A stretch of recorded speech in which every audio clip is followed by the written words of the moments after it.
Mukhang walang balak bumaba yung mga bata.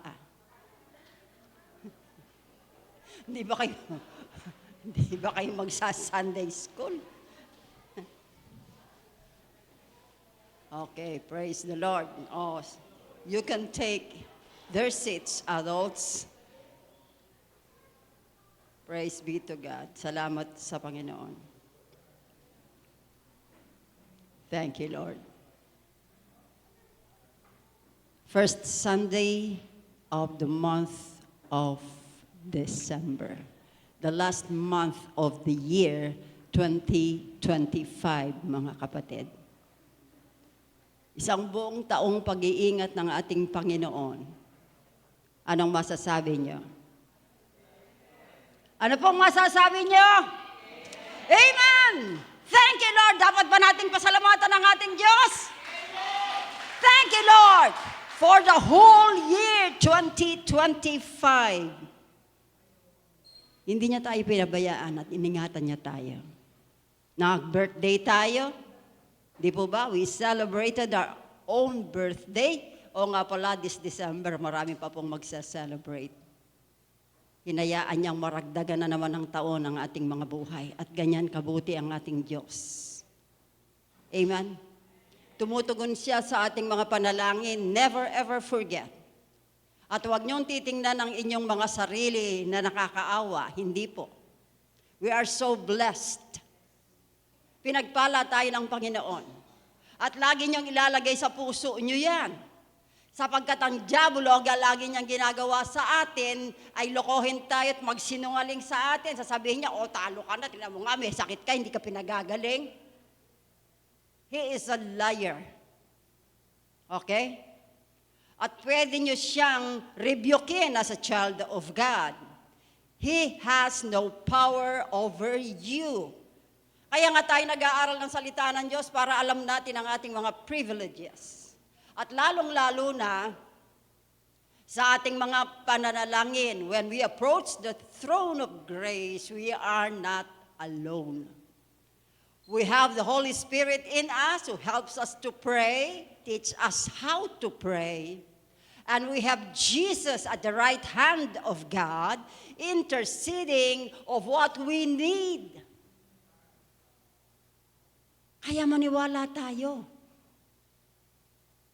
Hindi natin natatanggap kung minsan ang ating mga pinapanalangin because of lack of faith. Kasi sinasabi ng salita ng Diyos, walang imposible sa mga nananampalataya. Lagi niyo pong ilalagay sa puso niyo yan. Rebuke the devil whenever na nafe-feel niyong ino-oppress kayo at sinasabihang maniwala ka sa mga salitang yan. Hindi totoo yan. Ang Diyos ba natin sinungaling? Of course not.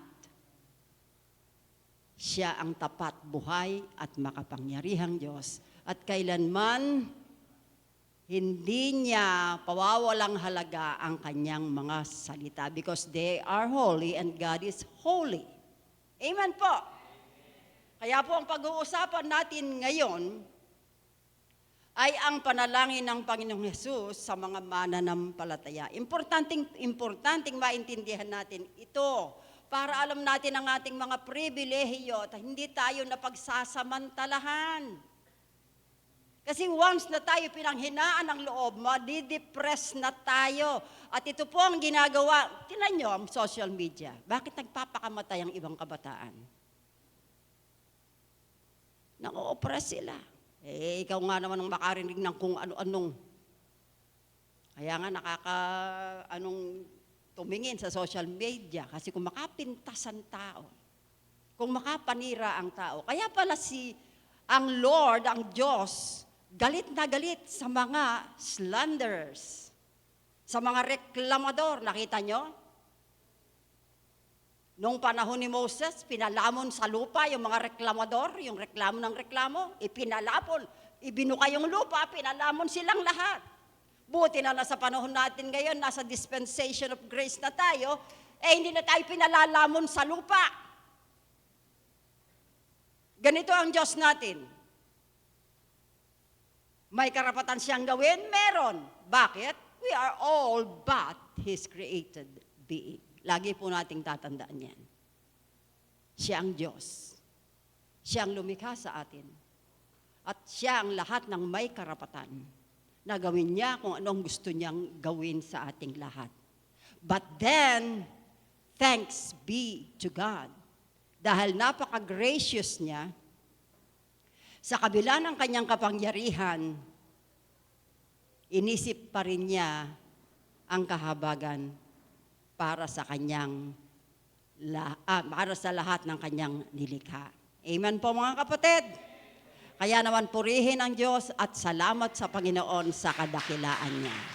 Amen. Shall we stand for a while to read the Word of God? Basahin po natin muli upang ito po ay maipunla sa inyong mga puso. Tayo po'y maghahasik ngayon ng salita ng Diyos. Ito po'y matatagpuan sa John chapter 17, verses 2 to 3, and 17 and 19 verses. Ang sabi po sa saang salita ng Diyos, let us read together, sapagkat binigyan mo ako ng kapangyarihan sa lahat ng tao para mabigyan ko ng buhay na walang hanggan. Ang lahat ng taong ibinigay mo sa akin. At ito ang kahulugan ng buhay na walang hanggan. Ang makilala ka ng mga tao na ikaw lang ang tunay na Diyos at makilala rin nila ako na isinugo mo. Verse 17, ibukod mo sila upang maging iyo sa pamamagitan ng katotohanan. Ang salita mo ay katotohanan. Verse 19, alang-alang sa kanila, itinatalaga ko ang aking sarili sa iyo upang sila man ay maitalaga sa iyo sa pamamagitan ng katotohanan. Let us pray. Aming Diyos, nagpapasalamat kaming muli sa iyo. Sa inyong kabanalan, sa inyong kabutihan, sa inyong biyaya, sa inyong kahabagan. Salamat dahil nahabag ka sa amin. At hindi lang iyon, pinatunayan nyo kung gaano kami kahalaga sa iyo. Sa pamamagitan ng iyong anak, ang kaisa-isa mong anak, pinakamamahal na anak, na inihandog mo upang pagbayaran ang lahat ng aming mga kasalanan. Upang kaming muli mabuhay. Mabuhay ang aming mga espiritong patay na dahil din sa kasalanan ng tao, kami ay napawalay sa iyo. Salamat po. At sa araw na itong muli mong liwanagin sa iyong mga anak ang banal mong salita. Minsan pa'y ipaalala mo sa bawat isa that they are privileged. Napakapalad na mga taong sasampalataya sa ipinadala mong tagapagligtas. Walang iba, kundi ang iyong anak na si Jesus. At sa pamamagitan niya, narito po, bubulay-bulayan namin ang kanyang mga panalangin on our behalf. Upang minsan pa, mapalakas kami, mapatatag kami sa kabila ng mga pagsubok na dumarating sa aming mga buhay. Again, Father, we glorify your name. And thank you so much. Bless all your children through your word. Be with them, be with us, Holy Spirit. Liwanagin mo itong mabuti sa aming puso't kaisipan. Use your servant only as your footstool. I commit myself to your leadership, Holy Spirit. In Jesus' mighty name we pray. Amen, amen, and amen. Sige po, makakaupo na po ang lahat. Thank you, Lord. Ang huling panalangin ni Jesus para sa kanyang mga tagasunod ay nagpapakita ng malalim na pananabik noon at ngayon. Alam niyo po bang ang ating Panginoon ay sabik sa bawat isa sa atin? He longs for us. Hindi lang araw-araw bawat saglit, He longs for us. Sabik na sabik siya. Ito rin ay isang inspirasyong espiritual para sa mga pastor kung paano dapat idalangin ang kanilang mga nasasakupan. Mabigat pong responsibilidad, mga kapatid, ang tawagin ng Diyos to lead His people. We are but His servant, but He is our great shepherd. Ang inyo pong lingkod o ang iba pang mga tagapanguna sa iglesia ay mga lingkod lamang ng Panginoon to fulfill His purpose for the church, for His children.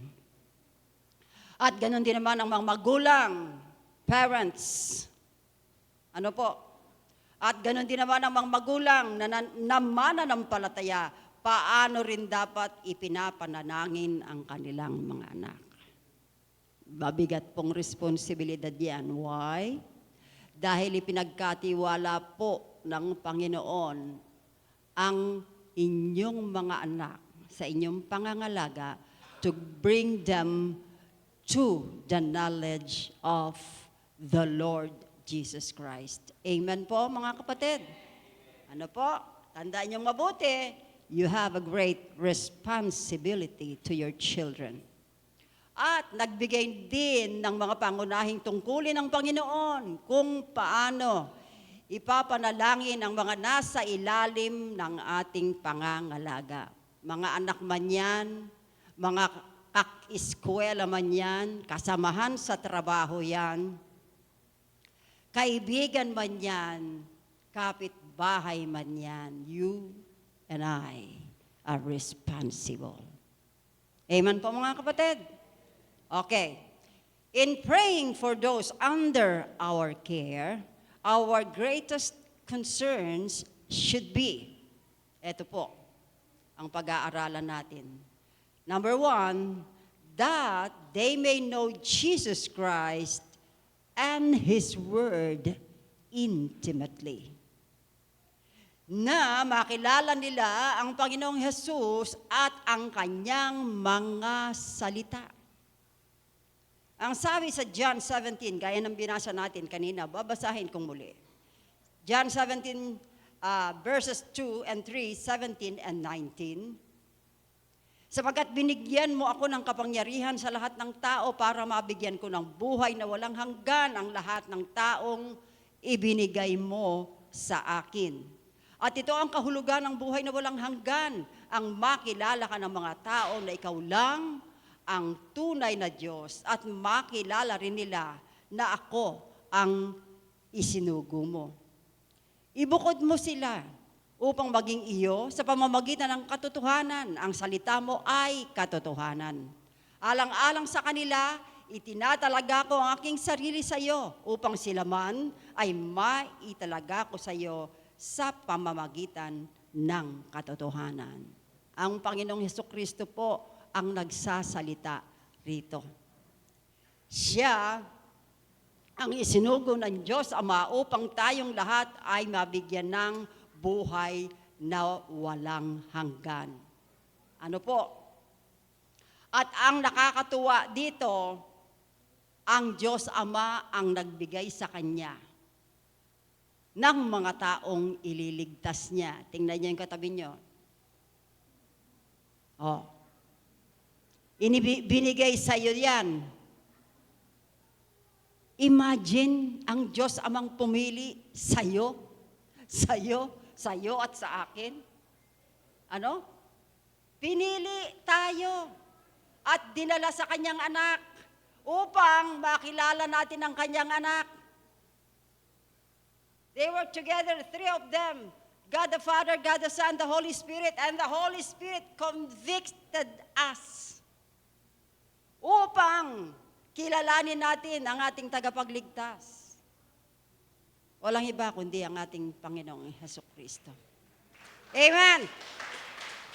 Kaya nga sinasabi rito, ituro natin Dapat ang maging concern natin, maipakilala si Jesucristo at ang kanyang mga salita. Sapagkat as we found the truth shall set us free.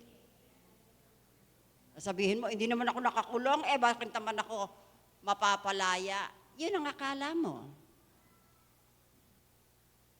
Lahat tayo'y nakakulong. Saan? Sa kasalanan. Kaparusahan ng kasalanan. At kung walang tutubos sa atin, yung mga spirito natin yan, patay yan. Kaya nga tinawag tayong mga born again. To remind you, being born again is not a religion. It is the right relationship to God. Ano po? Ang gumawa po nito para sa ating kapakanan ay ang Diyos Ama, ang Diyos Anak, at ang Diyos Espiritu Santo. Noong gumamit ang Diyos ng tao upang dalhin sa iyo ang magandang balita ni Jesucristo, sinubong siya ng banal na Espiritu, and at the same time, upon hearing the Word of God, the Holy Spirit is convincing you already. Siya ang nag-aamuki sa iyong puso na tanggapin mo ang salita ng Diyos. Kasi kung tayo lang, we are all dead from our sins. Ang espiritu natin patay. Hindi tayo makakaumawa ng mga spiritual na bagay. Bakit? Patay nga tayo spiritually. Kaya nga ba tinan mo ang tao, aralan mo, yung mga talagang hindi pa nakakakilala sa Panginoon, nakakaganyan lang, hindi nila maunawaan ang salita ng Diyos because their spirit are dead. But once na binuhay yan ng banal na Espiritu, mabubuhay po yan at mauunawaan natin ang mga bagay na spiritual. Those are the Word of God. Amen po mga kapatid? Kaya ito ang pangunahing concern natin, that they may know Jesus Christ and His Word intimately. Ano po? Gaya ng sinabi sa verse 17, ibukod mo sila upang maging iyo sa pamamagitan ng katotohanan. Ang salita mo ay katotohanan. Yes. Malalaman mo ang katotohanan. Sabi nga, at ang salita mo ay katotohanan. Kasi dito malalaman mo na merong tagapagligtas, na ang Diyos na lumikha ng langit at lupa, isinugo ang kanyang anak upang tubusin ka sa lahat ng penalty ng iyong mga kasalanan. Tayo pong lahat yon, mga kapatid.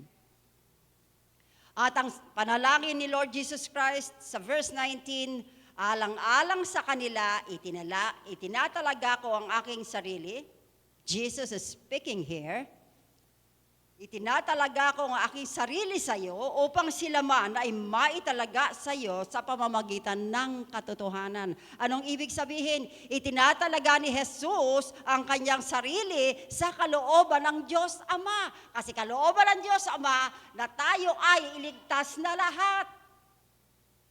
Sabi nga, kung walang pagbubuhos ng dugo, walang kapatawaran ng kasalanan. At kailangan ng isang banal na dugo, walang bahid dungis ng kasalanan, upang linisin yung mga kasalanan yan.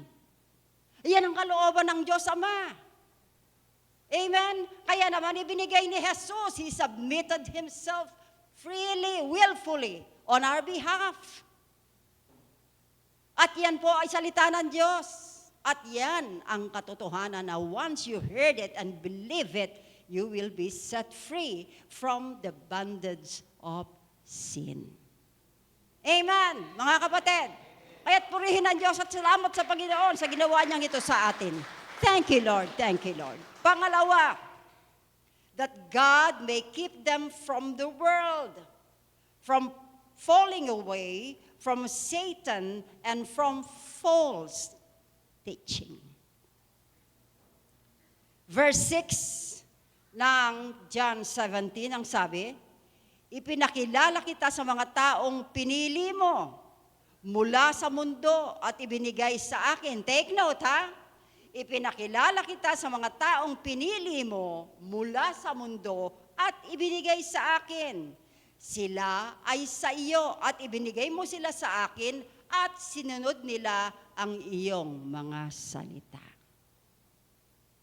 Just imagine that honor and privilege.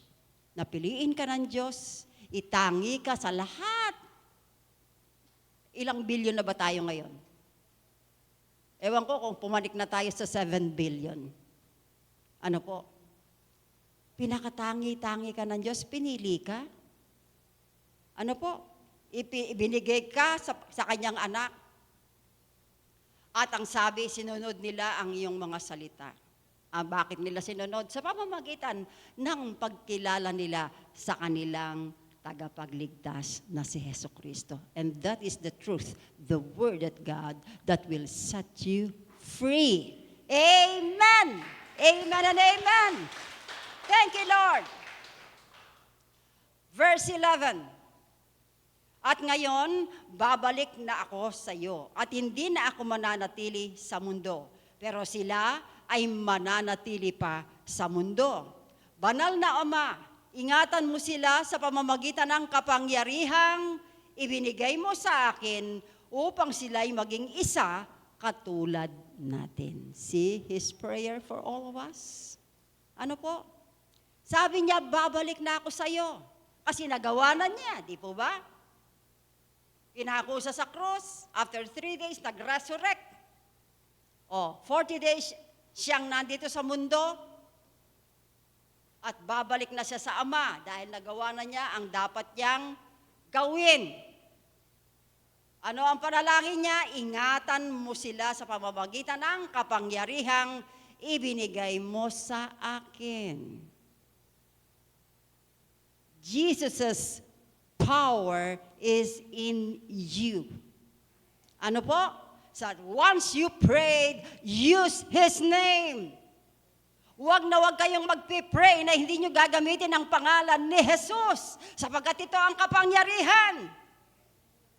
Tatakbo ang diablo upon hearing the name of Jesus. Walang makakatagal niyan. Huwag kayong magre-rebuke ng malamang sa mga espiritu. Sasabihin mo, pinalalayas kita. Baka sa'yo pumunta yan. Sa halip na tumakbo. Bumalik sa'yo. Kasi anong kapangyarihan mo without Jesus? Amen? Use the name of Jesus whenever you rebuke. Kaya nga mag-isa pananalangin natin upon asking healing for the sick. Ano mang pangangailangan natin, use the power within you. Ask the help of the Holy Spirit in the name of Jesus. Amen, mga kapatid?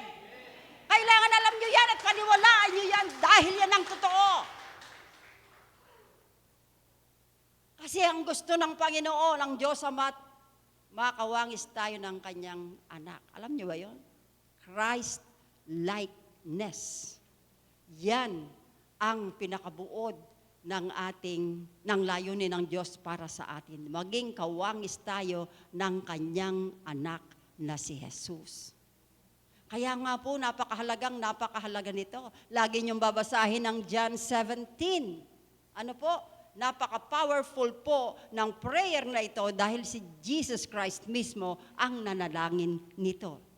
Verses 14 to 17. Itinuro ko sa kanila ang salita mo. Jesus Christ. He was the one who taught His disciples. Ibinigay niya sa kanyang mga lingkod, sa kanyang mga disipulo. And the disciples brought His word to us. Iilang pilaso lang ang mga disipulo, mga kapatid, after more than 2,000 years, ngayon nakarating sa atin. Imagine that. Nakalatan nila ang buong daigdig ng salita ng Diyos. Ano po? Itinuro ko sa kanila ang salita mo. Napupuot sa kanila ang mga taong makamundo. Hindi ko dinadalangin na kunin mo na sila sa mundo, kundi ingatan mo sila laban kay Satanas. Hindi sila makamundo, tulad ko na hindi makamundo. Ibukod mo sila upang maging iyo sa pamamagitan ng katotohanan. Ang salita mo ay katotohanan. Amen, mga kapatid? Ibang-iba po ang taong makamundo sa taong makadiyos. Huwag niyo sabihin, napaka-judgmental naman natin. Hindi po. Hindi po. Mga kapatid, talagang isineset aside ang mga believer against unbeliever. Nakita niyo sa ibang bansa yung hostility ng mga unbeliever, una na lang sa bansang Israel. Because they know, Satan knows na ang bansang Israel ang pinakatatanging bansa ng ating Panginoon. Amen po? At marami tayong utang na loob sa Israel, kaya nga lagi ko sinasabi, ipanalangin natin ang Israel. Bakit po? Jesus the man is a Jew. Si Jesus na naging tao ay isang Hudyo. Ang mga sumulat ng Bible, they are all Jews. Ang mga propeta, they are all Jews. Mga kapatid, namumukod tanging mga tao na pinili ng Diyos upang ipabatid sa ating lahat na may Diyos na buhay na makapangyarihan sa lahat. May Diyos na nagmamahal sa atin at tumatanggap sa atin whoever and whatever we are. Amen! Aba, yung linisin tayo sa ating mga kasalanan, yan, napakalaking pribilehiyo na po yan. Araw-araw nga, nagkakasala tayo eh. O, wag niyo sabihin, hindi. We're all sinners, not yet pa. Hindi pa tayo ganap. Saka pa lang tayo magiging ganap at malapit nang mangyari yon, mga kapatid. Yung kaganapan nun, pag nag-change na ang ating katawan into a glorified body like the Lord Jesus Christ, doon pa lang magaganap ang kaganapan ng ating kaligtasan. Right now, we are still struggling. Kaya nga, ipinapanalangin tayo ng Panginoon. Sabi niya, hindi sila makamundo, of course. We are being set apart, na sanctified tayo. Kaya nga yung sanctification, gumagana yan upon receiving Jesus Christ to be our Lord and our Savior. Sinet apart tayo eh. We became holy, bagamat hindi pa tayo holy. We became holy kasi na-set apart na tayo, nahihiwalay na tayo from the world to the kingdom of God. Naintindihan niyo po, mga kapatid? Kaya napakahalaga na maunawaan natin ang mga salita ng Diyos. At ang nakakatuwa dito, ibukod mo sila upang maging iyo sa pamamagitan ng katotohanan ng salita mo ay katotohanan. Kaya nga po anong tawag sa atin? Salt and light of the world. Kaya nga po ako, whenever I pray for our government, tungkulin natin yan, we need to pray for our leaders, especially in the government. Ipanalangin nyo na maglagay ang Panginoon ng mga tao sa loob ng bawat ahensya ng ating gobyerno to be the salt and light upang sila'y maliwanagan in order for them to serve according to God's will. Kasi tanging Diyos lang ang pwedeng bumago sa puso. Mga kapatid, nakaririmarim Pag nalaman mo, bilyong-bilyong piso, wala namang karapatan, kahit kusing nga doon, wala kang karapatang hawakan yon dahil taxes ng mga tao yon. At yon ay para gamitin on behalf of the Filipino people and lahat-lahat ng pangangailangan ng bansang Pilipinas. At kaya nandiyan ang mga leaders na yan upang pamahalaan yan. Kaya lang, kung hindi natin sila ipapanalangin, at maglagay ang Panginoon ng mga lingkod niya sa loob ng bawat ahensya. Kaya nga, napaka-importanting ipanalangin natin sila sa Panginoon so that maging liwanag sila sa madilim na mundo na mga nangakaupong leaders kaya nakakagawa sila ng korupsyon. Do our job as Christians. At kung yung mga pinag-aralan nyo yan ay magagamit, sabihin nyo sa Panginoon, then Lord, send me and use me for your glory on behalf of our country, the Philippines. Yan po ang lagi kong dinadalangin sa Panginoon. Kasi napaka-importanteng maglingkod ang isang taong may integridad. Amen kayo doon? Pag ikaw ay anak ng Diyos, of course, ang hinihingi sa iyo, your integrity. Dahil ang Diyos natin is full of integrity. Amen po, mga kapatid. Palakpakan nga po natin ang Panginoon. Thank you, Lord.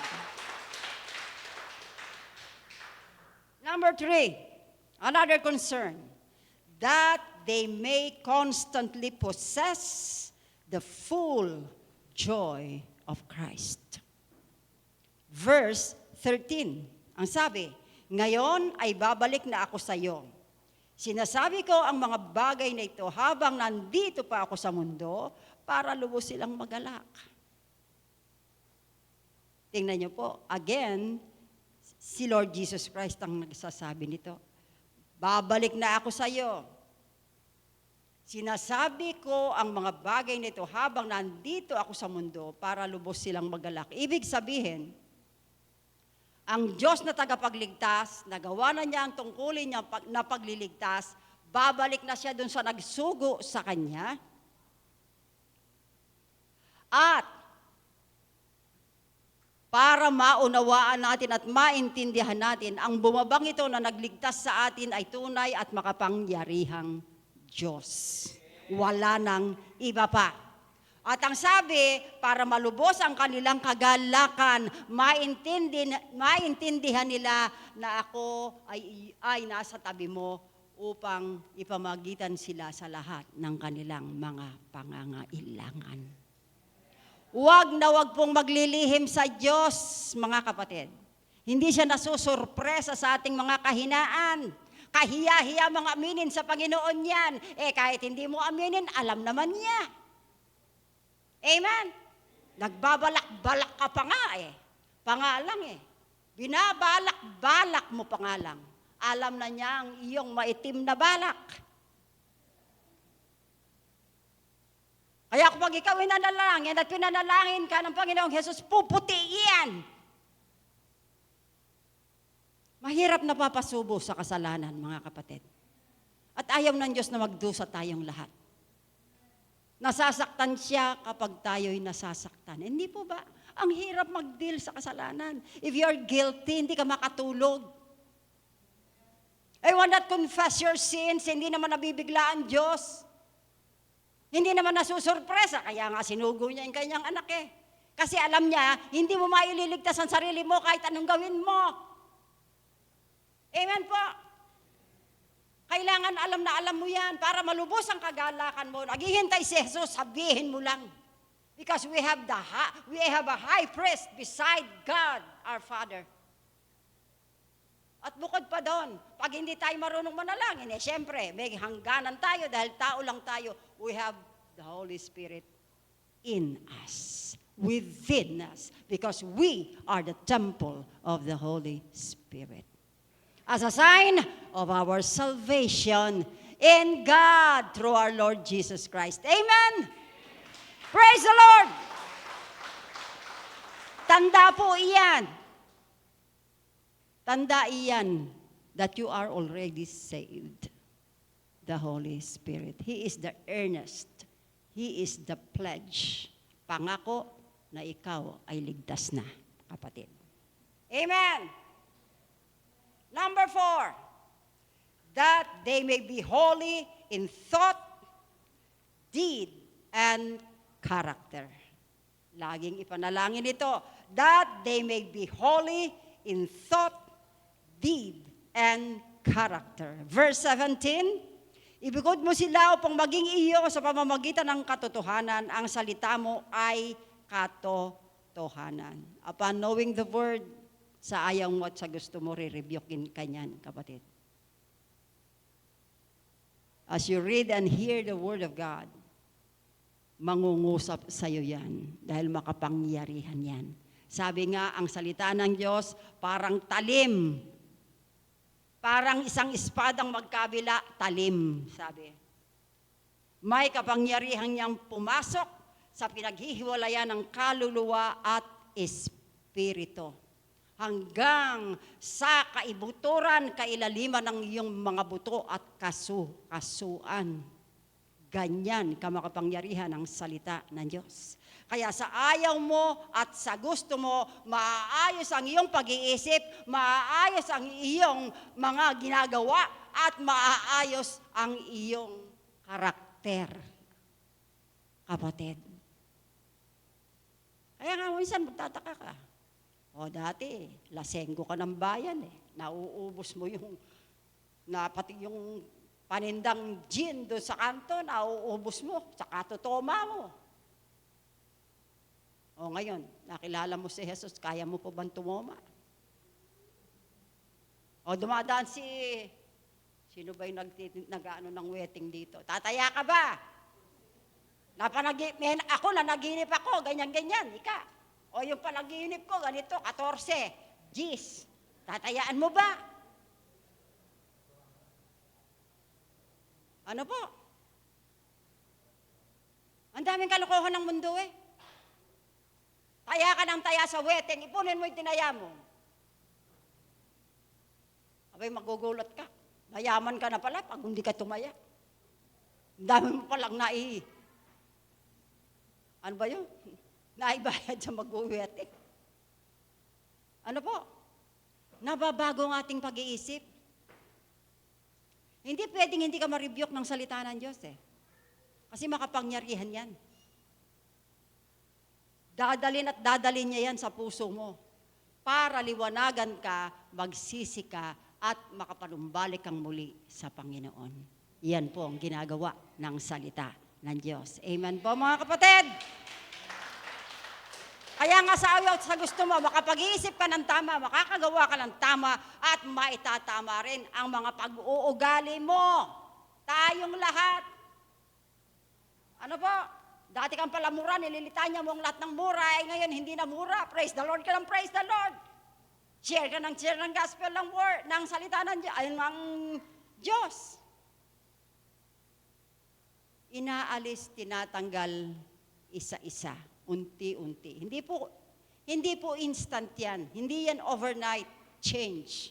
Kundi unti-unti, binabago tayo from glory to glory. He's changing us. Sabi nga ng awitin. Amen, mga kapatid?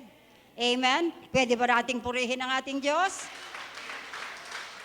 Number 5, that they may be one in purpose, fellowship, as demonstrated by Jesus and the Father. That they may be one in purpose and fellowship as demonstrated by Jesus and the Father.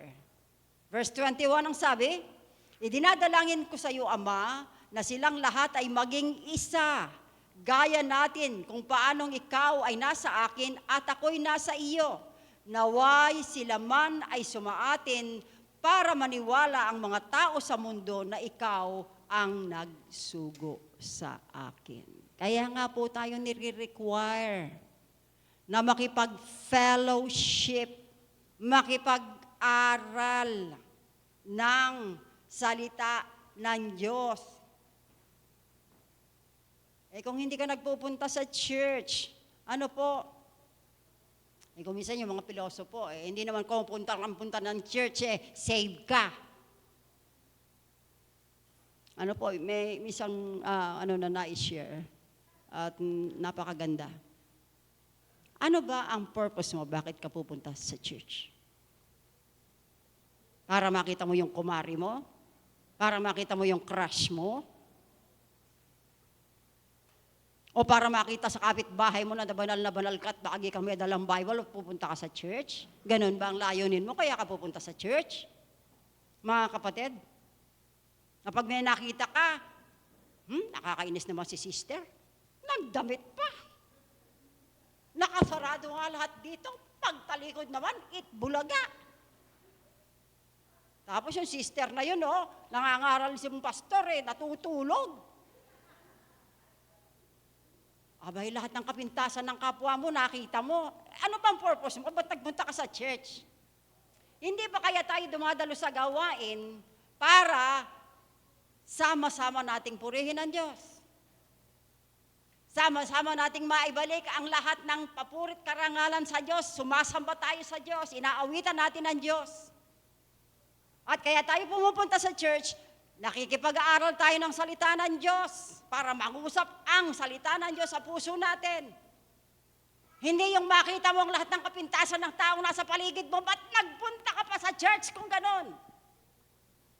Ang purpose ng church ay fellowship. Pakikipag-isa para magpalakasan ng bawat isa sa atin. Kaya nga nakikita mo, ay, kapatid ko pala sa pananampalataya, meron kang kagalakan sa puso mo na nakikita mo, ay, salamat sa Diyos. Christian pala siya. Kailangan alam mo ang purpose mo, why you go to church. Kasi pag alam mo yung layunin mo, the Lord will bless you more. Kasi siyang nakakaalam ng puso natin Yung laman niyan, alam na alam niya. Hindi tayo makapaglilihim. At kailangan natin yan para tayo ay patuloy na matuto, maituwid sa mga mali nating ginagawa. At higit sa lahat, dahil habang tayo ay nakikipag-isa, nakikipag-fellowship, nagkakaisa tayo, yung burden ng isa, burden nating lahat. Si ganito may sakit kapatid, o mananawagan ng panalangin, makikipag-pray ka. Nade-develop sa'yo yung malasakit sa yung kapwa, kapatid. Alam niyo po ba, kaya nga tayo pinadadalo, merong something na dine-develop sa'yo ang Diyos. Para habang ikaw ay natututo, ikaw din naman ay magamit para sa kalooban niya.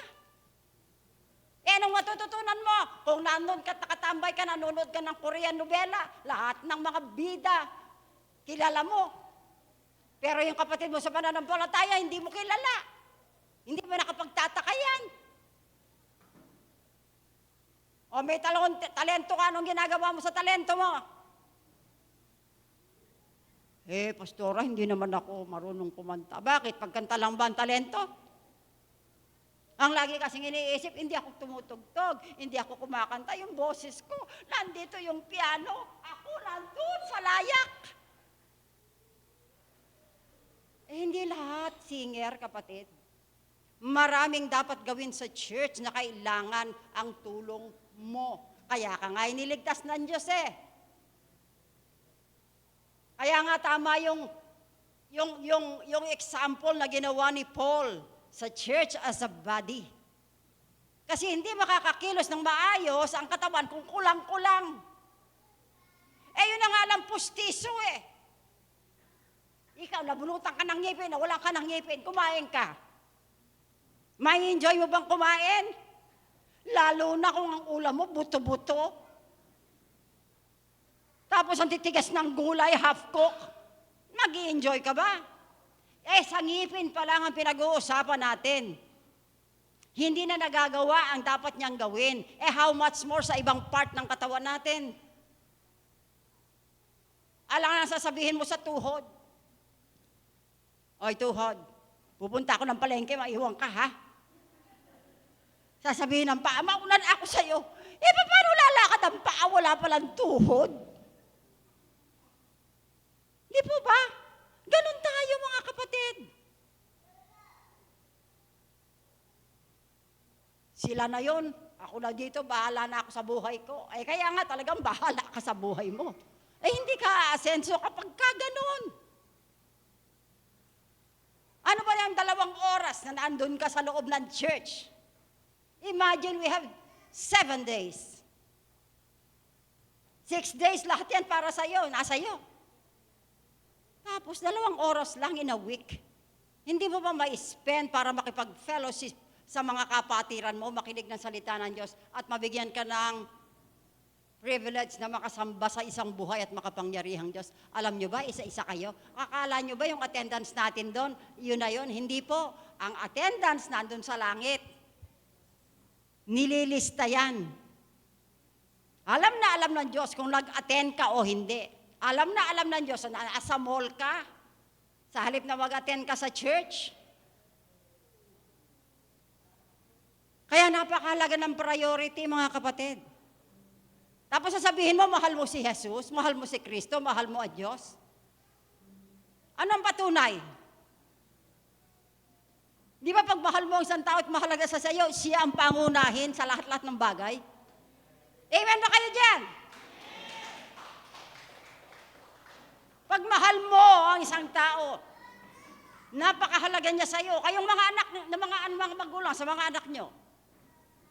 Hindi po ba? Lagi niyong pinaprioritize silang pangunahin. Yung mga balak nyo, nagsusubi kayo for their future. Lahat ng ginagawa mo, naghahanap buhay ka para mabigyan mo sila ng magandang buhay. Ganun din ang Panginoon. Dapat pinakikita mo sa lahat ng ginawa niya sa buhay mo, ipinapakita mo how important He is to you. Amen po mga kapatid? Kausap ko ba Kristiyano? Then ipahayag niya, you are Christian, palakpakan natin ang Panginoon.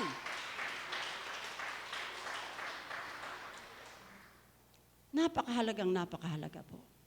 We need each other. The unity that Jesus prayed for was not organizational unity, but a spiritual unity based on living in Christ. Malinaw po? The unity that Jesus prayed for was not organizational unity, but spiritual unity based on living in Christ. Hindi yung samahan ng mga senior citizen. Hindi po ganun, ha? Samahan ng kalalakihan, samahan ng mga kababaihan, samahan ng mga kabataan. Hindi po ganun. Ang sinasabi rito, pagsasama-samang espiritual, nagkakaisa, na nakabase sa pamumuhay mo kay Kristo. Amen po mga kapatid? Knowing and experiencing the love of the Father and the fellowship of Christ. Napakahalaga nito upang maunawaan natin at maranasan natin ang pag-ibig ng Ama at ang pakikiisa, fellowship ni Kristo sa bawat isa sa atin because we are His body, the church. Amen! Verse 23 ang sabi, nasa kanila ako. Take note, si Jesus ang nagsasalita rito, nasa kanila ako at ikaw ay nasa akin para sila ay lubos na maging isa.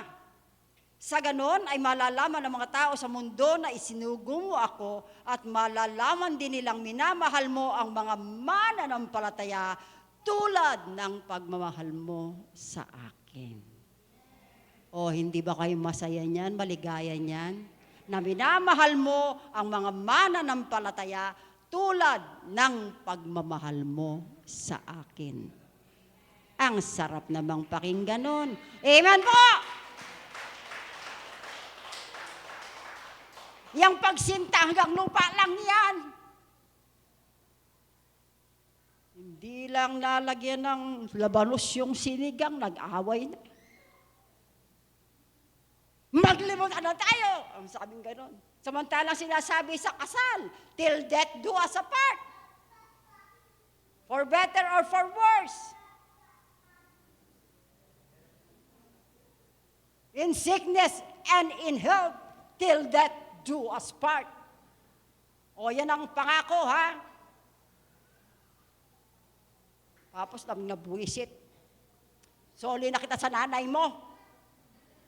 Kung alam ko lang bungangera ka, ayaw ko na sa'yo. Yung mga ganung salita.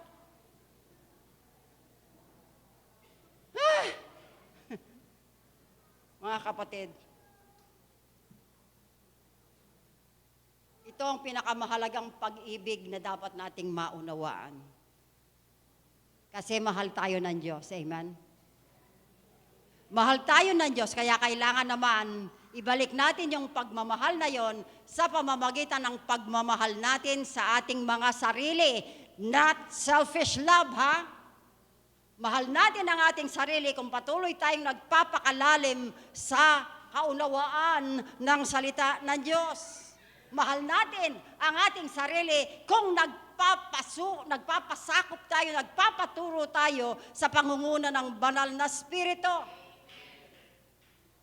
Mahal natin ang ating sarili kung binibigyan natin ng integridad at dignidad ang ating sarili dahil ikaw, dinignify ka ng Diyos. Nung piliin ka niya, binigyan ka niya ng dignidad at karangalan.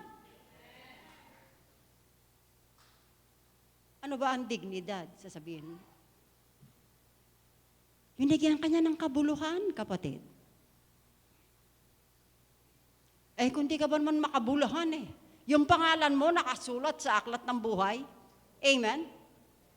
At tandaan nyo, aklat ng buhay yon. Nakalista dun sa langit. Kung sasabihin nyo dito, ano ang computer? Abay, bago lumitaw ang computer, mas computerized yung nasa langit. Amen po? At sana itong mga pinag-aaralan natin ito maging sapat na paalala sa bawat isa sa atin. Sabi, patuloy na maging isa. Patuloy tayong maging isa. Pagkakaisa na nakabase sa ating relasyon sa Diyos Ama at Diyos Anak. Anong sabi ng mga anak ng Diyos? Amen. At ang pagkakaroon ng pangunahing hangarin. Take note, pakinggang mabuti. At ang pagkakaroon ng pangunahing hangarin para sa mundo, sa salita, at ang pangangailangang maipaabot ito sa mga napapahamak. Pakinggan niyong mabuti. Napakahalaga nito. Huwag kayong pa-distract. Pakinggan niyo. At ang pagkakaroon ng pangunahing hangarin para sa mundo, sa salita, at ang pangangailangan, take note, maipaabot ito sa mga napapahamak. Ang nasa puso ni Jesus ay higit pa sa pagsasama-sama. Ito'y pagsasama-samang espiritual ng puso, layunin, pag-iisip at kalooban ng mga taong buong pusong sumusunod kay Kristo sa kanyang salita at kabanalan. Anong sagot ng mga anak ng Diyos? Amen! Palakpakan natin ang Panginoon at ibalik natin ang lahat ng papuri sa Kanya. Amen, Diyos, nagpapasalamat kami sa iyo. Sa inyong kabutihan sa amin. Kailan may hindi mo pinagsasawaan ang pagtuturo sa amin upang kami mapabutit, malong mapalapit sa iyo at maisagawa namin ang dapat naman gawin habang kami ay naririto pa sa lupa. Dahil ang lahat ng mga gawang ito na pinagbibilin mo sa amin ay hanggang dito sa lupa lang. Pagdating doon sa langit, Panginoon, iba na ang magiging kalagayan namin. Kaya't hayaan mo, Panginoon, na masunod ka namin. Dahil kaligayahan mong makita kaming magalak. Kaligayahan mong makita kaming maayos. Kaligayahan mong makita kaming buo at hindi nagkakawatak-watak. Kaligayahan mo, Panginoon, na makita mo kaming sumasamba, nagpupuri sa iyo. At ibinabahagi naman namin ang aming mga natututunan sa aming kapwa na napapahamak. Bless your word, O God. Bless all your children. At papangyarihin mo ang kalooban mo sa aming lahat. Ibinabalik namin ang pinakamataas na papuri, pasalamat, at pagsamba tanging sa inyo lamang, aming Diyos Ama, aming Panginoong Jesucristo, sa pamamagitan ng banal na Espiritu na kasama namin sa buhay na ito. Bless us all, Father, In Jesus' mighty name we pray. All of God's children will say, Amen! Thank you, Lord. Thank you, Lord. Thank you, Lord.